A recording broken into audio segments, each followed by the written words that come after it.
জয় সীতারাম। হরে কৃষ্ণা, জয় শ্রী রাধে। কাল হচ্ছে রামনবমী।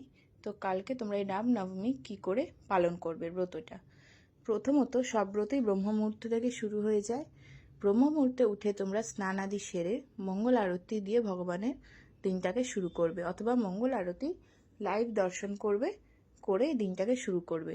তোমরা পরেই ভগবানের শ্রী বিগ্রহকে পঞ্চ অমৃতে অভিষেক করাতে পারো, বা এখন গরমকাল পড়েছে, তোমরা ফলের রসও পঞ্চামৃতের সাথে দিতে পারো।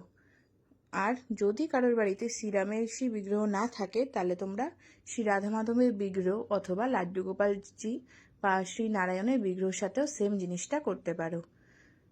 তারপর তোমরা ভগবানকে ভোগ অর্পণ করবে, ভগবানের লীলা কথা শ্রবণ করবে, আর নয়তো বাল্মীকি রামায়ণ বা রামচারিতমানস তোমরা পাঠ করবে।